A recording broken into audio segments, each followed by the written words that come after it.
Rasa penasaran saya memuncak dengan banyaknya chips di pohon. Ketika saya mengunjungi kota Guangzhou, saya pun tidak tahan dan akhirnya bertanya kepada salah seorang pemimpin perusahaan China Chemical yang mengundang saya waktu itu. Yang di dadanya ada pin komunis. Saya rasanya yakin dia pejabat penting di partai dan juga melihat posisinya tertinggi di perusahaan yang saya sedang kunjungi ini. Mengapa saya tahu dia memiliki posisi tertinggi? Ada kebiasaan di Cina, di Tiongkok, di mana posisi orang terpenting itu duduknya biasanya agak menyamping dari sisi utara. Itulah posisi terhormat seseorang di saat sebuah meeting resmi. Jadi saya bertanya kepadanya, mengapa di setiap pohon yang saya kunjungi di kota ini ada chipsnya pohon tersebut? Pertanyaan sederhana ini ternyata dijawabnya dengan panjang. Dia memulai dengan bercerita, untuk memutar roda ekonomi, maka setiap anak negeri harus membuat sebanyak-banyaknya proyek, bahkan proyek yang tidak masuk akal sekalipun, selama ada manfaatnya buat masyarakat dan menyelesaikan problem pasti dibiayai. Pohon tadi hanya untuk mengecek kadar oksigen chipsnya dan data minor lainnya. Namun nampaknya penting,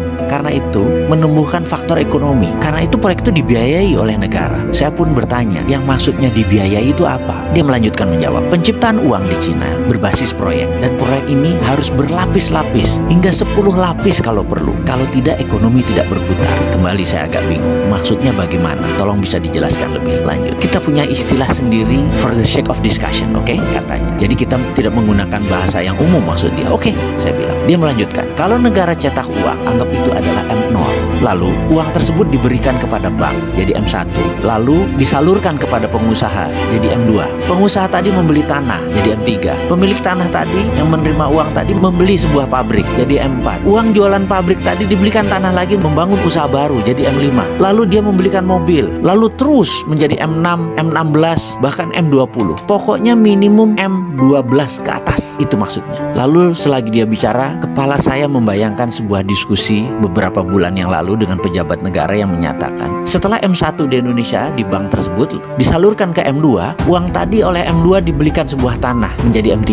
Lucunya M3 tadi sudah balik lagi ke bank, jadi M4-nya balik ke bank. Pemilik M3 tadi setelah menerima uang hanya duduk-duduk makan bunga bank saja, belanja-belanja cantik, duduk-duduk cantik, itu aja sudah, nggak ada lagi yang lain. Bagaimana ekonomi bisa muter kalau M-nya di bawah 5? Si pejabat tadi melanjutkan pembicaraannya yang membuyarkan lamunan saya.